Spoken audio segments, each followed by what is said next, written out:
Hello বন্ধুরা, সবাইকে জানাই সুপ্রভাতের শুভেচ্ছা। আজ হচ্ছে মঙ্গলবার। আমি চলে এসেছি মঙ্গলবারের ভিডিও নিয়ে। দেখো কি সুন্দর লাগছে সকালটা।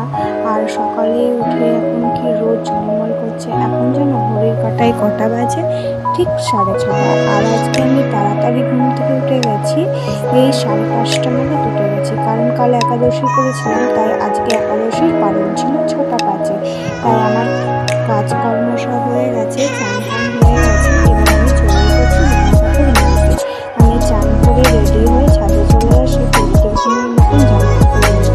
তাই আজও চলে এসেছি জামাকাপড় নিয়ে ছাদে মেলতে। তাই দেখলাম আজকে রোদটা বেশ ঝলমলে, আর আজকে জামাকাপড়ও তাড়াতাড়ি শুকিয়ে যাবে। আজকে কি প্রচণ্ড মেঘ ডাকছিল বন্ধুরা। তোমাদের ওখানে কি মেঘ ডাকছিল? আমাদের এখানে না সন্ধ্যাবেলার দিকে একটু মেঘ ডাকছিল, ভাবলাম বৃষ্টি হবে, কিন্তু বৃষ্টি তো হলো না। উপরন্তু গরম আরও পড়ে গেল। একদিকে দেখো বৃষ্টি হলেও জ্বালা, আবার এদিকে রোদ হলেও জ্বালা। কি করি আমরা মানুষরা এরকম। তারপরে করে সব জামাকাপড়গুলো আমি তাড়াতাড়ি করে মেলে দিয়েছি। মেলে দিয়ে এবার ছাদ থেকে নিচে এসে দেখছি কারেন্ট চলে গেছে। কেমন রাখবো, সবে বাজে 6:30 কি 6:45। এদিকে আমি উঠে দেবো, তার জন্য তাড়াহুড়া করছি, কারণ এদিকে কারেন্টও চলে গেছে। এদিকে আমাদের সোনামার দিতে পরে আমি আর পুজো দিতে পারবো না। আর পুজো না দিলে আবার সেই জামা ছেড়ে কিংবা শাড়ি পরে আমাকে আবার পুজো দিতে হবে, ওকে খাইয়ে টাইয়ে নিয়ে পুজো দিতে হবে। আমার এদিকে পুজো হয়ে গেছে। এবার আমি ঠাকুরকে প্রদীপ ধরাবো আর ধূপকাঠি দেখাবো, তাই আমি ধরিয়ে নিচ্ছি। প্রদীপ ধূপকাঠি ধরিয়ে আমি এবার চলে যাবো রান্নাঘরে। রান্নাঘরে গিয়ে টুকটাকি করে টুকটুক করে কাজ করি। যতক্ষণ না সোনা মায়না উঠুক ততক্ষণ আমি কাজ করি। আর পুজোটা তো আমার শান্তি করে হয়ে গেছে। পুজোটা আমার যদি শান্তি করে হয়ে যায়, সারাটা দিন আমার মন ভালোই থাকে। আর পুজোটা যদি না দিতে পারি, মনের মধ্যে না খুঁতখুত করে।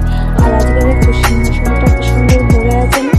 আমি আজকে ফুল পেয়েছি, কারণ তাড়াতাড়ি উঠেছি, তাড়াতাড়ি ফুলও পেয়ে গেছি। আর আজকে অনেকক্ষণ পর সোনা মা উঠেছিল, ওকে খাওয়ালাম, পরিষ্কার করলাম। তার মধ্যে আমি তরকারি করে ফেলেছি। আর এদিকে আমি নিয়ে যাচ্ছি রান্নাঘরে পরোটা করতে। আর আমার না গোল গোল পরোটা করতে ভালো লাগে, কারণ তাড়াতাড়িও হয়ে যায়, আমার খেতে ভালো লাগে। আর আমার মা না গোল গোল পরোটাই করে, ওর জন্য আমার না খুব ভালো লাগে গোল গোল পরোটা করতে।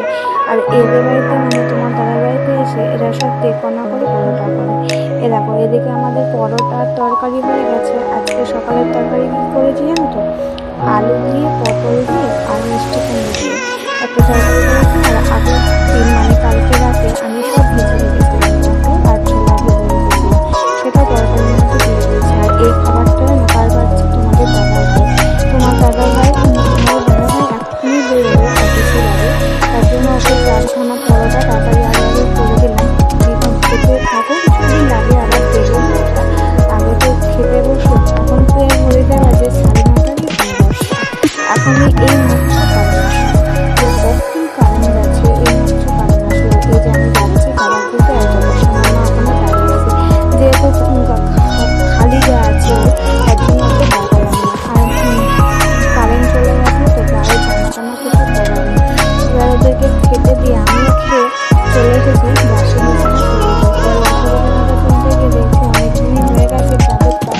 আর এদিকে তোমাদের সোনা মা টয়লেট করে দেয় বলে তোমাদের দাদা ভাই সারা বিছানায় এই প্লাস্টিকটা কিনে নিয়ে এসেছিলো পেতে দেওয়ার জন্য। তাহলে তোষক পাতা আছে তো, তোষকটা নষ্ট হয়ে যাবে, ওই জন্যে প্লাস্টিকটা পাতা। তার উপরে আমি এই চাদরটা পেতে নিচ্ছি। আর সপ্তাহে সপ্তাহে আমি চাদর পাল্টাই, নাহলে ঘরে ছোট বাচ্চা আছে, 2 দিন অন্তর অন্তর পাল্টায়ও অনেক সময়। আবার বেশি নোংরা হয়ে গেলে 2 দিন অন্তর অন্তর পাল্টায়, না হলে সপ্তাহে সপ্তাহে পাল্টায়। দেখো কথা বলতে বলতে আমার এই বিছানার চাদরও পাল্টানো হয়ে গেছে, আর বিছানাটাও গুছানো হয়ে গেছে। কী সুন্দর লাগে না বলো, বিছানাটাও গুছানো থাকে। কিন্তু ঘরে তো ছোট বাচ্চা আছে, বিছানা তো গুছানো বেশিক্ষণ থাকে না, কিন্তু যতটা পারি বিছানাটা গুছিয়ে রাখি। এরপর আমি চলে এসেছি ছাদে জামা কাপড় মেলতে। এখন ঘড়ির কাঁটায় ঠিক বাজে 10:30। আর আমি জামা কাপড় মেলে ধুয়ে গেছিলাম ঠিক 6:30 কি 6:45 নাগাদ।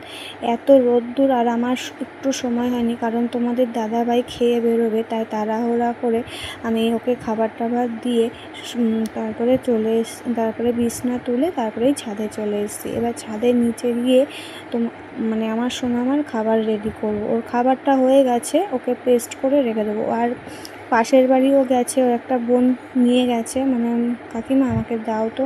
তাই বললাম তাহলে তারা থাক, নিয়ে যখন যাক। আর বাড়িতে থাকলে দুষ্টুমি করছে, আমাকে পরোটা করতে দিচ্ছে না, সারা ঘর বারান্দায় আটাতে আটা করে দিয়েছে। আমি বললাম থাক, ততক্ষণ ওখানে থাকুক, আমি ততক্ষণ ছাদে গিয়ে জামা কাপড়গুলো নিয়ে এসে ওর ভাতটা পেস্ট করে তারপরে ওকে খাইয়ে নেব। খাওয়ানোর পরে ওকে স্নান টান করে ঘুম পাড়িয়ে দিয়েছি। আর তোমাদেরকে তো আজকে দেখানোই হয়নি আমি আজকে কি কি রান্না করেছি আর কি কি রান্না করব দুপুরবেলা। আজকে রান্না করব, এটা হচ্ছে ঝিঙে আলু পোস্ত, আর ওখানে হচ্ছে মটরের ডাল সেদ্ধ বসিয়েছি। আর মটরের ডাল একটু না গলে না আমার ভালো লাগে না। আর তোমাদের দাদাভাই তো বলেছিলাম মাঝে মাঝে ও রান্না করে, তখন ও বেটা ছেলে মানুষ, অত তো ধৈর্য নেই, ওই জন্য মটরের ডাল অতটা সেদ্ধ করে না, একটুখানি আস্ত আস্ত থাকে। আর সাথে আছে কাঁকরোল ভাজা। আর আমি মিক্সিতে পোস্তটাও বেটে রেখেছি, সেটাও তোমাদেরকে দেখিয়ে দিলাম।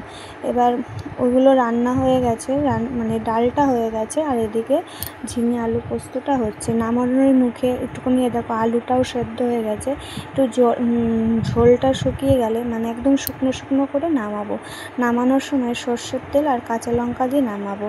এই আর ওপাশে আলু পোস্তটাও হয়ে গেছে, আমি আলু পোস্তটা ঘরে ধুয়ে এসেছি। এরপর এখানে না আমি ভাতের জল বসিয়ে দিয়েছিলাম, আর এদিকে ভাতটা জলটা টকবক করে ফুটে উঠেছে। আর আমি ওদের চালটা আগে ধুয়েই রেখেছি সকালবেলা, 9:30টার সময়, 9টায় জল চলে যায়, তার আগে আমি তাড়াহুড়া করে চালটা ধুয়ে ভিজিয়ে রেখে দিই, যাতে তাড়াতাড়ি ভাতটা হয়ে যায়। এদিকে চালটা আমি দিয়ে দিচ্ছি ভাতের মধ্যে, সবার লাস্টে ভাতটাই করছি। ভাত হয়ে গেলেই রান্না কমপ্লিট। আর তোমাদের তো ফাইনাল লুকটা দেখাতে হবে যে কি কি রান্না করলাম। তাহলে চলো একবার ভালো করে দেখিয়ে দিই আজকে কি কি রান্না হয়েছে। আর যেহেতু ভাতটা ফুটে গেছে, ভাতটা হওয়ার মুখোই, তাই আমি হাতটা ধুয়ে দিলাম। এবার আমি তোমাদেরকে শেয়ার করব আজকে, মানে তোমরা তো দেখেই নিয়েছো কি কি রান্না করেছি, তবু একবার মানে পুরোটা দেখিয়ে দিই ভালো করে। দেখো, এটা সেই সকালের তরকারিটা একটুখানি বেঁচে গেছে, তাই ওটা ওখানে ঢেকে রাখা আছে। আর এই যে মুগের ডালটা মানে কি সুন্দর গলে গেছে, খুব ভালো লাগে আমার এই গলে গেলে ডাল। আর এখানে আছে কাঁকরোল ভাজা, লাল লাল করে যতটা ভেজেছি অল্প অল্প করে। আর ওখানে আছে ঝিঙে আলু পোস্ত। আর তোমাদের যদি ভিডিওটি ভালো লেগে থাকে তাহলে একটা করে লাইক কমেন্ট করে দেবে। আর এরকম যদি ভিডিও দেখতে চাও তাহলে কমেন্ট করে অবশ্যই জানাবে। আসছি আবার অন্য কোনো ভিডিও নিয়ে।